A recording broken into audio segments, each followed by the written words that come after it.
අපි පරිසරය කියන්නේ දෙකක් නෙමෙයි. මම ඉස්කෝලේ යන කාලෙත් මේක තුන්වන ලෝකේ රටක්. දැන් මම මැරෙන්න යන කාලෙදිත් තුන්වන ලෝකේ රටක්. ආණ්ඩුව රූපාන්තරණය වෙනවා රාජ්‍ය බවට. එත දෙකේ එත පහේදී තමයි මේ වතු ඔක්කොම නැෂනලයිස් කරේ. එහෙමයි ධර්මශ්‍රී, රට ගැන විතරක් නෙමෙයි මම ගැනත් මම බය වෙලා ඉන්නේ. අපනයන කවුද කරන්නේ? කවුද විශ්වවිද්‍යාලයට ගියද? කවුද අපේ ව්‍යාපාර කරන්නේ? විශ්වවිද්‍යාලයට ගියද?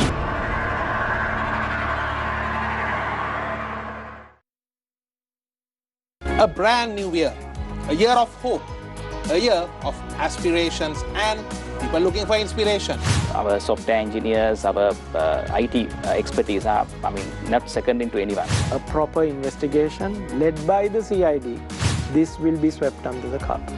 Understanding about the stock market, the fundamentals, the economy, that is very important. Entire ownership of this reclaimed land as well as the governance of Port City are all under the government of Sri Lanka. No planet, no people, no business. Yes. And this is the simple thing about Biznomics. Your weekend's most profitable 60 minutes. Biznomics, Saturday and Sunday at 5 p.m.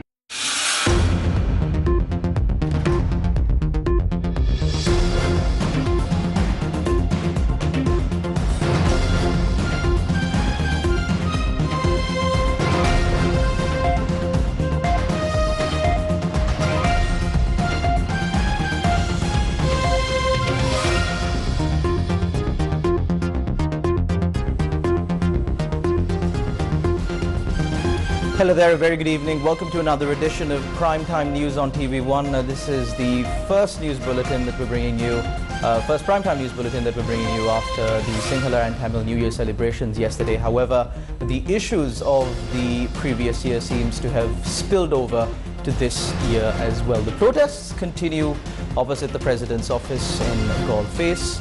Sri Lankans are still standing in queues for essentials like fuel, gas and milk powder. We've got the details lined up for you on Primetime News on News First, where the people come first. First up, a look at your top stories.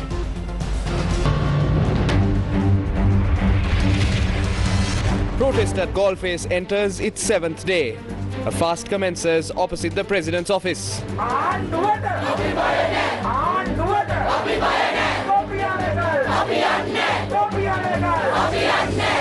Police officer who was arrested for participating in the protest granted bail.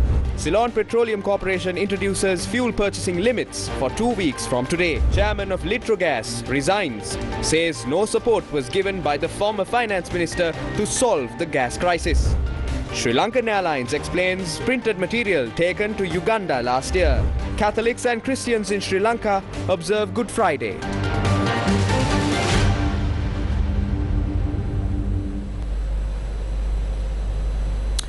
On to one of your top stories this evening. The Ceylon Petroleum Corporation decided to place a cap on the amount of fuel distributed to vehicles. All fuel stations run by the CPC have been instructed to impose this condition for a period of 2 weeks. According to a circular issued by the Ceylon Petroleum Corporation, fuel of up to 1,000 rupees can be issued to motorbikes, up to 1,500 for three-wheelers, and fuel up to a limit of 5,000 rupees for cars, vans and SUVs. According to the circular, this limitation will not apply to buses, lorries, tractors and other commercial vehicles. The suspension of issuing fuel to cans, barrels and other containers has been further extended. Meanwhile, the Indian Oil Corporation said that the company has decided to impose a cap on the amount of fuel that is issued. Today, residents of Pinnaduwa in Galle voiced their objections against the decision to suspend issuing fuel to cans and barrels.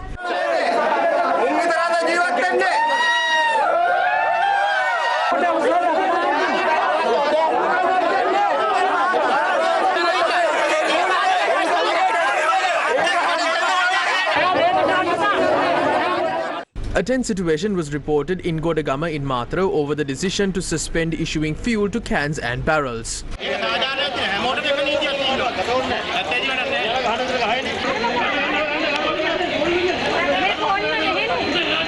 People are suffering a lot in Sri Lanka and people have no way to go. Mr. President Gota, you take a decision on this matter and solve this problem as early as possible, right? People continue to stand in long queues to purchase fuel today. Several fuel stations were closed today as well, as they had not received fuel. අපිට 1500ක petrol ගහලා 6 2 3ක් දුවලා ආපහු මේ වගේ පැය දෙක තුනක් පොලිමේ ඉන්න ඕනේ. ඒගොල්ලන්ට 5000ක් ගාලා දුවන්න කියන්නකෝ බලන්න. ඒගොල්ලන්ගේ පිටිපස්සේ යන වාහන ටිකටම කොච්චර පෙට්‍රල් යනවද කියලා අහන්නකෝ. ඒගොල්ලන්ගේ තණ්හාවට අපි දුක් විඳිනවා. ඉස්සෙල්ලා සෙඩ් එකේ හිටියා පැය දෙකක් හිටියා. මේ පෙට්‍රල් නැති ඉඳා මේකට ආවා. මේකෙත් දැන් S2 ඉඳන් මේ තල්ලු කරගෙන පැය එකමාරක් වෙනවා මේක තල්ලු කරගෙන තාමත් යනවා. බල තණ්හාවට සල්ලි වල තණ්හා කෑදරකම ඉන්නවා. මේ ජනතාව මාර පට්ට දුකක දරන්නේ. ඒක තේරුම් ගන්න නැහැ. සැපද කියලා ඇහුවා. මේ වේල සැප අපිට පොලිමට ඉන්න සැප. ඊයේ දවස මේ වගේ එක පෙට්‍රල් ලීටරයක් ගහ ගන්න බැන්න පොලිමේ ඉඳලා ඉඳලා. එක්ක ඩීසල් ඉවරයි කියනවා. පෙන්ට පෙට්‍රල් ඉවරයි කියනවා. මු මෙච්චර කියන මුන්ට තේරෙන්නේ නැහැ. මුන්ට ඇහෙන්නේ නැහැ. මුන් දාලා යන්නෙත් නැහැ. කාලකන්ණි 78 කෑවා. ඉතින් 19 වල 5000ක් කම තෙල් ටිකක් දීපන් අපිට ගමනක් කර යන්න. අපි විසින්ම කරගත්ත දෙයකට අපි දුක් විඳින්නේ. අපිට දේශපාලනයක් අවශ්‍ය නැහැ. සාධාරණයක් කරලා දෙන්න මේ ඉදිරි මාස කිහිපය තුල හරි අපිට දෙයිනේ කියලා සන්තෝෂෙන් කාලා බීලා We cannot even get fuel after standing in a queue. The chairman is saying that there are fuel ships and that they have fuel in storage terminals. They say that there is enough and that they have distributed it, but there is no fuel available. We see this as an attempt by the government to stop the people from rising up and coming to Galface. They are trying to stop the people from coming to work by suspending the distribution of fuel. The fuel ships brought down under the Indian credit line ends by the 23rd of April. 2 ships have come down now. The credit line will only be over after 2 more ships come down. They have no way of bringing fuel during the month of May. They have not entered into any agreements for the purchase of fuel. තව දෙකක් ආපුවම ණය යෝජනා ක්‍රමෙත් ඉන්ධන ඉවරයි. එහෙනම් මැයි මාසෙට ඉන්ධන ගේන විදියක් තවම නැහැ. එහෙනම් ගන්න ගිවිසුමුත් නැහැ. The Ceylon Petroleum Storage Terminals Limited said that 2 ships carrying petrol and diesel arrived in the island today. Chairman of the Ceylon Petroleum Storage Terminals Limited, retired Major General M.R.W. Soiza, said that the ships were brought down under the Indian credit line. He added that the ships are currently being unloaded. He went on to note that 450 bowsers will distribute these stocks of fuel across the island. Chairman of the Litra Gas Company, Teshara Jayasinghe, tendered his resignation to the President. In his letter of resignation, he informed the President that he did not receive the support of the subject minister and other relevant government authorities to solve the current gas crisis in the country. He said that the management of the Litra Gas Company faced numerous issues following the revelation made about a fuel mafia in the country. The letter goes on to note that the incidents that led to the fuel crisis were scripted. Teshara Jayasinghe stated that a majority of ministers and parliamentarians of the government had aggravated the fuel crisis in the country by making false statements instead of working towards addressing the situation. He said that such narrow political agendas are not just seen at the Litra Gas Company but also at several other government companies as well. Meanwhile, the Litra Gas Company revealed today that the Central Bank of Sri Lanka has provided the company $10 million to purchase gas. They also stated that the required gas stocks to restore production activities are being received and by Monday, the production will resume. While $10 million was issued by the central bank to solve the gas crisis, Sri Lankan Airlines has said that it has issued 4 requests for proposals to lease up to 21 aircrafts to support its long-term business strategy. Issuing a statement, the airline said this includes 2 RFPs covering existing fleet types 320 and 330 family aircrafts and 2 parallel RFPs to compare with alternative aircraft types. Roughly 60% of the planned aircraft will be for fleet replacement, and the remainder will be to support the airline's expansion strategy and meet the growing demand for air travel between Sri Lanka and the world. Prior to the pandemic in 2019, Sri Lankan had an all-Airbus fleet of 27 wide and narrow-bodied aircrafts to service its short and long-haul operations. During COVID, there were no replacements for these aircrafts that left the fleet. The airline currently has 24 aircrafts to operate to 40 destinations in 25 countries. Sri Lankan is planning for measured growth in the next 3 years through frequency increases and the addition of new destinations as international travel is in a trajectory of recovery from the pandemic. The business plan of the airline necessitates a 35 aircraft strong fleet by the year 2025. The people's protest at Golface in Colombo is still ongoing. The protest entered its 7th day today. Newsfirst's Mariam Gunavijaya is at the location right now and she joins us with the latest update. Mariam, what's the situation like at the protest? What you are witnessing right now is a Friday night in the Colombo city. I'm right here in Golface Green opposite the President's office in Colombo, where a protest that kicked off on Saturday is continuing for the 7th consecutive day. People have come here from all walks of life from across the country. They are demanding for solutions to the rising issues in the country. They have come here to Golface Green. There's vehicles passing by. The vehicles are honking their horns in support of this protest as well. These people are displaying placards. They are showing the Sri Lankan national flag and they're extending their support through various demonstrations towards this peaceful protest. For the News First team, I'm Mariam Gunavijaya reporting to you from Golface Green in Colombo.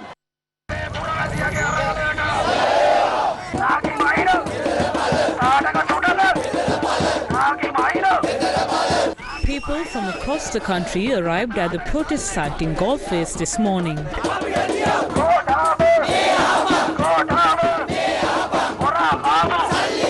අපි ආවේ නුවර ඉඳලා මේ හඬ මේ විදියටම පවත්වා ගත යුතුයි. ඒකට ධෛර්යයක් වෙන්න තමයි අපි අද ආවේ.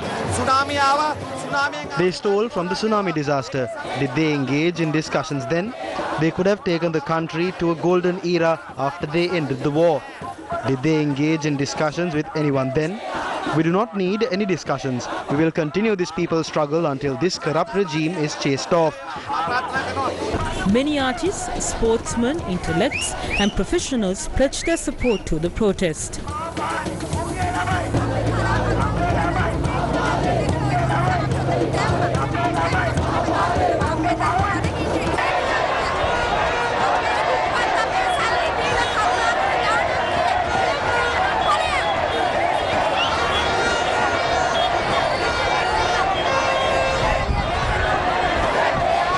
Many people were seen providing facilities to the protesters today as well. I noticed that there is a massive requirement here. I noticed that people do not have a place to charge their phones. I sell phones for a living. As a businessman, I decided to provide phones to all these young people. There is a power bank inside this phone.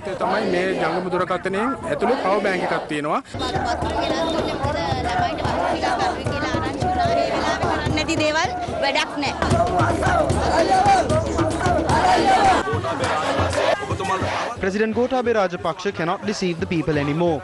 These young men and women are aware of how you looted public funds through agreements and how you switched ministers.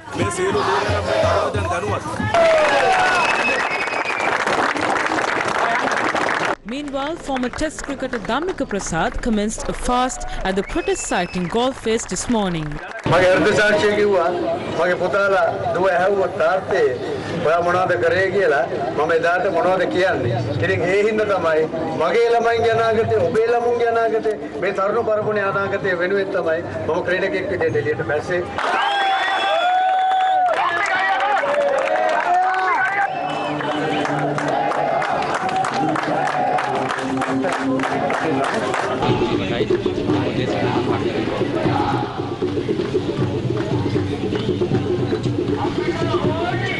Former Test cricketer Arjun Ranatunga also visited the site.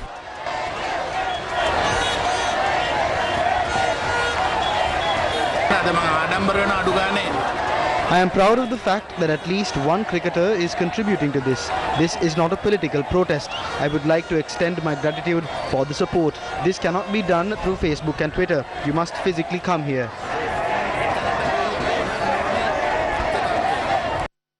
The Mahasangha also visited the protest site this afternoon.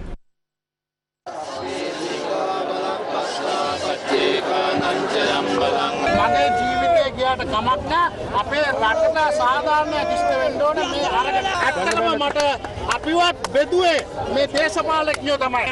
අද නෝම්බු අරපු ගමන් මම උපවාස පටන් ගන්නවා. මගේ ජීවිතේ නැතුණත් කමක් නැහැ. අපි එකාමෙන් මේ අරගලයට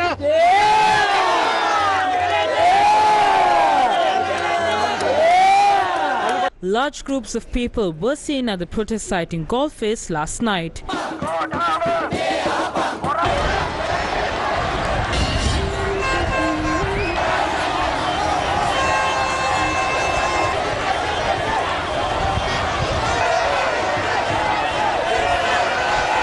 People protested yesterday at midnight as well.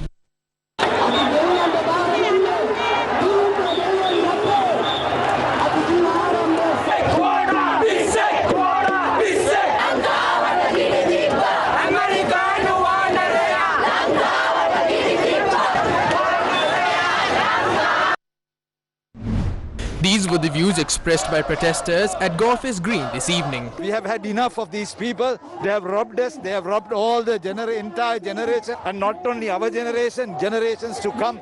So all what we want is our money back. They should be stripped of their civic rights. They must be imprisoned until every cent is given back. It is the money of the public. It is unfair to let them leave the country. The judiciary must act with justice. They must impound their passports. We are the middle class, we are suffering too, but the poor are really, really suffering. We are here from all the way from Kandy. Actually, we are taking part in the protest not for ourselves, for our future generations. Because of these Rajapakshas, even the children who are to be born in this country are in debt to the other countries. The police officer who was arrested on charges of making contentious remarks at the Golface protest site was released on bail today. He was produced before Colombo District Magistrate came in the Pereira and was ordered to be released on 3 surety bails of 300,000 rupees each. The police had produced him in court on charges under sections of the Penal Code, the Police Ordinance and the Secret Ordinance of Public Officers.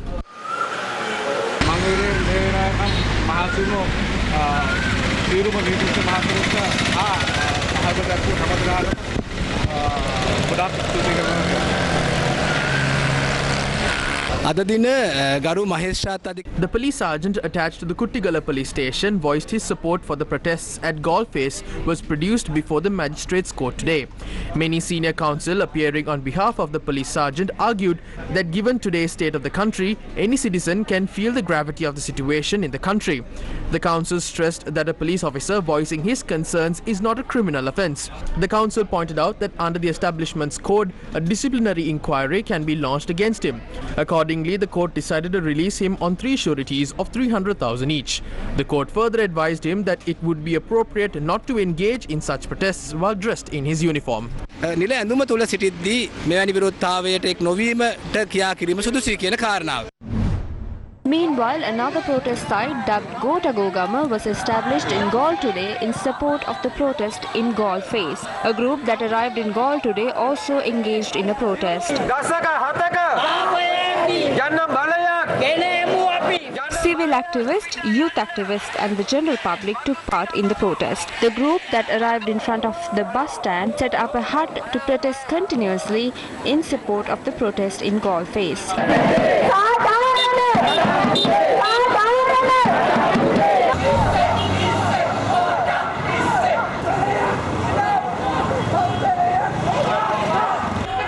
I'm standing in the center of the Kandy town, opposite the Queen's Hotel, at the lake ground in the Kandy town, in front of the Dalda Maligawa. And as you can see, many people have gathered here from the Kandy district to express their dissent towards the government. They are here in solidarity with the protesters at Golface. They are expecting that this movement will continue throughout the island in every district.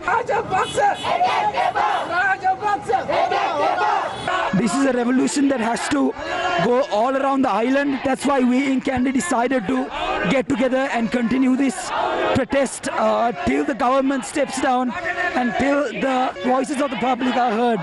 This country is not your casino to play and gamble with people's lives. That is all I want to say.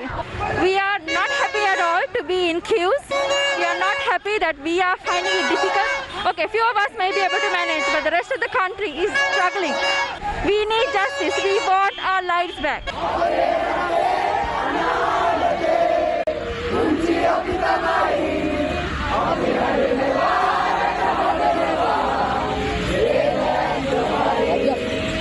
Another demonstration was held at the Kirama Junction in Walasmulla this morning.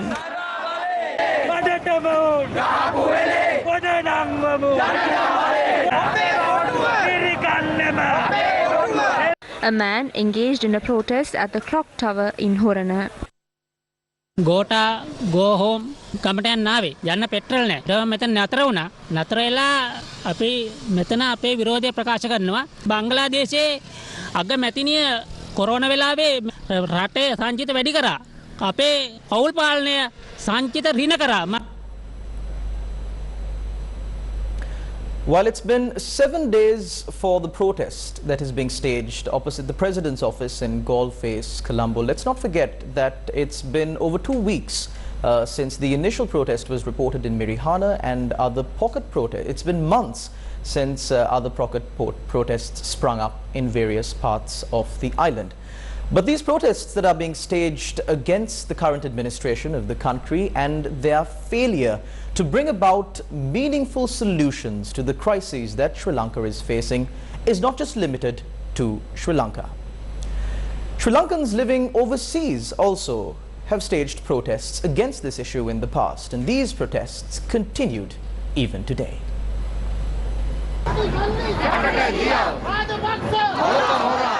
Expatriates living in Canada held a protest in solidarity with the Sri Lankans at home. A protest was held in Mississauga. Visa! Visa! Visa! Visa!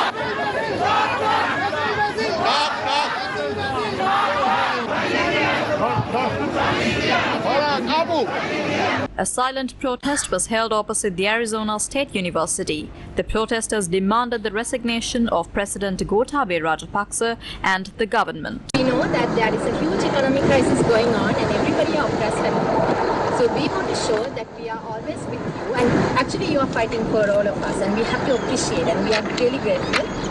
We all demand the current leaders to step down, give the country to educated, honest people and overhaul the entire society. Another protest was organized by Sri Lankans living in Sweden. The protest was held in the city of Gothenburg. Is there a country for our children? Similar to Sudan and Somalia, there will be queues in our country as well. It's regretful. Our country imports 11,000 metric tons of rice from India. That is not sent on credit. They are doing so as a relief. Medicine is imported from Australia. There is no medicine in our hospitals. What is the government doing? They are hiding in their homes with the protection of the Tri-Forces and the STF. I state responsibly, President Gotabaya Rajapaksa is in a bunker as of now. We have the information. We can present them to the world with no fear. We are not afraid. We are speaking on behalf of our country.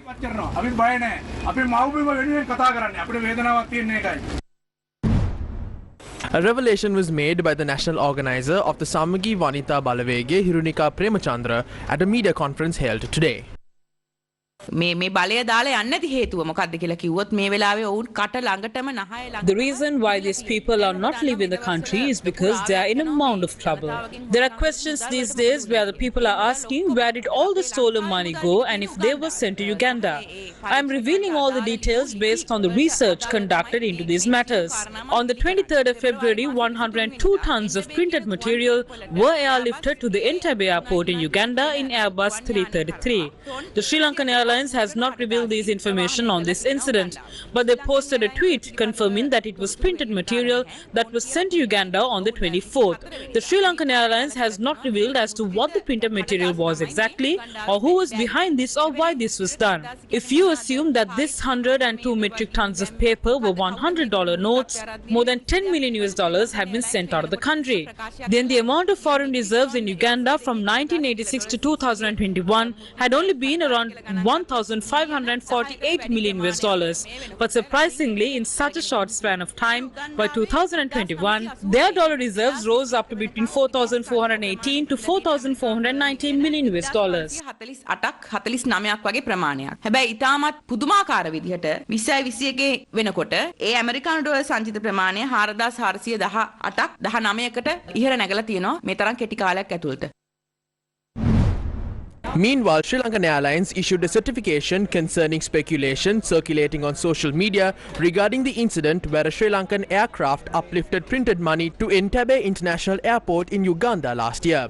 In a statement, Sri Lankan Airlines said it received an air cargo order to transport about 102 tons of printed material from Colombo to Entebbe International Airport in Uganda in February of 2021. It adds that the consignment was purely commercial in nature and brought in much needed foreign revenue to the airline and country at the time.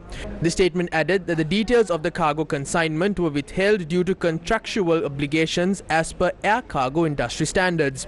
However, in response to concerns raised following the statement, the national carrier tweeted that the Ugandan government ordered Ugandan currency notes from a global security printer who operates several factories worldwide, including one in Sri Lanka, exporting to global markets. It went on to note that Sri Lankan aircraft, which were underutilized at this time in 2021 during the pandemic, were chartered by a UK-based freight forwarder. It added, what is now being misunderstood is the airline pilot's guide proud announcement of this achievement of using underutilized PAX aircraft. Do you remember? Several transactions between Uganda and Sri Lanka were questioned in the recent past. The most recent interaction between the two nations that was subject to these questions was Prime Minister Mahinda Rajapaksa's visit to Tirupati on board a private aircraft. The private aircraft hired for the Prime Minister's visit came at an exorbitant price, and the flight landed at the Ratmalana airport from Entebbe, Uganda. When looking at the flight details of the private jet T7 JSG, the jet landed at the BIA from India on the 10th of this month. On the 10th itself, the jet had travelled to the Jomo Kenyatta airport in Kenya. The jet had travelled within Kenya on the 14th. On the same day, they had left Kenya from the Bukoba airport for Tunisia. On the 15th, they had left Tunisia for Kampala. Then from Kampala, they had to come to Ratmalana once again on the 16th. After arriving in Ratmalana on the 16th, the jet had travelled to Kochi and Chennai before travelling to Tirupati on the 23rd. It came back to Sri Lanka from Tirupati on the 24th and had gone to the Indira Gandhi airport in New Delhi on the 27th. The hourly charge for a legacy 600 jet like this is $6,700 US. So approximately 32 million rupees has to be spent for this jet on a daily basis. ලංකාවේ රුපියල් million 32ක් පමණ මේක සඳහා වියදම් වෙනවා. Meanwhile, Uganda's financial industry risks being blacklisted by international systems for failure to put in place measures that can effectively prevent financial crimes like money laundering. This is a requirement by the Financial Action Task Force, a global intergovernmental organization on the initiative of the G7 countries to develop policies to combat money laundering and terrorism financing. Uganda was put on the grey list, a list that shows the performance of countries regarding the safety or level of risk of their financial systems. This comes after the FATF declined to adopt Uganda's money laundering and terror financing risk assessment report done by the Ministry of Finance, the Financial Intelligence Authority, and some NGOs in 2018. This was what the European Union used to blacklist Uganda's financial sector. Shouldn't the people be made aware of the details of transactions carried out with a country that is so heavily marred with corruption? Amidst the protests that were staged against the administration in general opposite the President's office in Golface, there were other protests also staged in the country, and we brought you a report to this. But yesterday, a very specific minister of the government, a newly appointed minister of the government, was the subject of a protest that was staged right opposite his residence. We'll bring you the details after this short commercial break. Stay tuned. You're watching Primetime News on TV1. Tech Bus, launched to increase the tech know-how of Sri Lankan students, concludes on a successful note. Organized by Slit Institute. Tech Bus. Main sponsor. Slit Knowledge University, challenging convention and redefining education. Welcome back to the news. A group of protesters took to the streets against State Minister Shantha Bandara last afternoon. They staged a protest opposite his residence.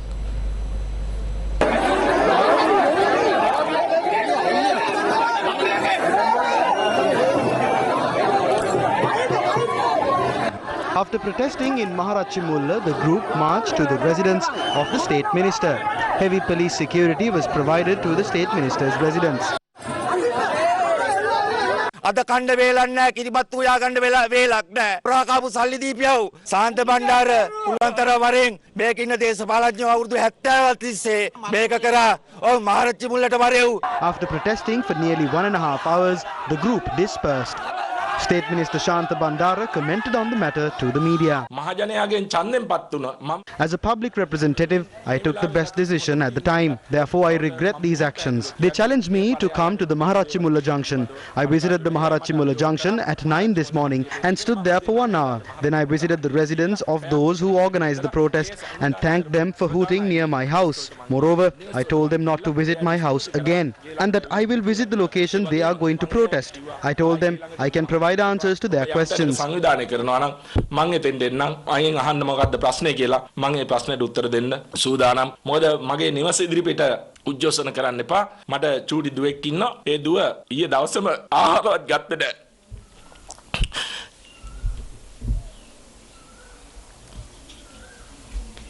ඒ නිසා මම වෙනදාටත් වඩා ආත්ම ශක්තියෙන් යුතුව මේ දේශපාලන කටයුතු ඉදිරියට ගෙනියනවා කියන එක ඒ ආපු සියලු දෙනාට කියනවා. Ranjit Siambalapitiya is preparing to resign from the post of Deputy Speaker of Parliament once again. ශ්‍රී ලංකා නිදහස් පක්ෂය ගත්තා පැහැදිලි තීරණයක්.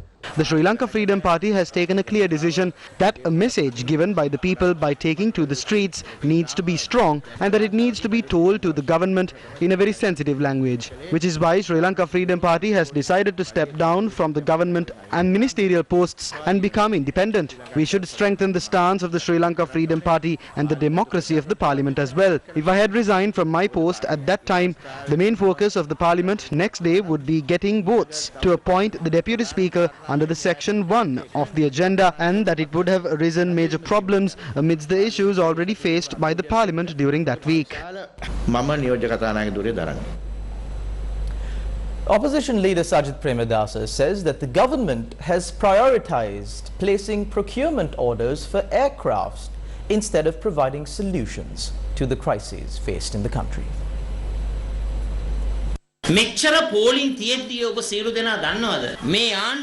all the queues in the country, this government is going to order aircraft for Sri Lankan Airlines.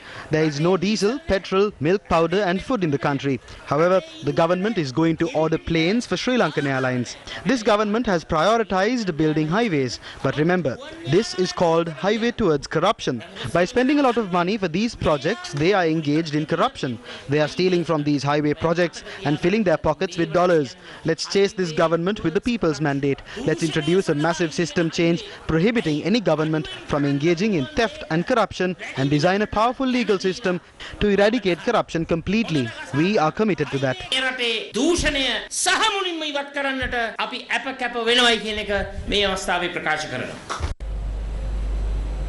Tesla's boss, Elon Musk, has made an unbelievable offer. We'll bring you the details after this short commercial break.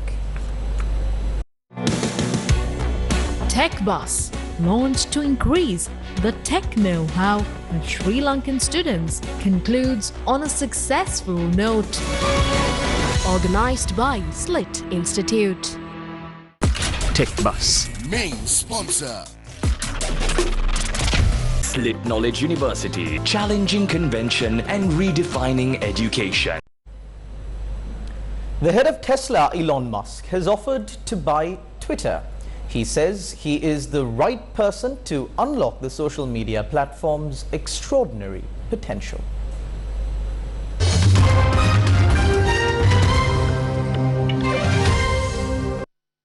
In a surprise announcement, Elon Musk said he would pay $54.20 a share for Twitter, valuing it at about $40 billion. It recently emerged that Musk was Twitter's biggest shareholder after he built up a large stake in the firm. He said that if his offer was not accepted, quote, I would need to reconsider my position as a shareholder. Musk also said that if the board of directors at Twitter chose to reject the offer, it would be utterly indefensible not to put this offer to a shareholder vote. Twitter said that its board would review the proposal and any response would be in the best interests of all Twitter stockholders. And that's a wrap of Primetime News on TV1 for tonight. To follow details of these stories and more, you can log on to our award-winning website www.newsfirst.lk, and also do follow us on our social media platforms. I'm Charlotte Benedict for the News First team, along of course with our sign language interpreter for tonight, Randy Cruz. Take care and God bless.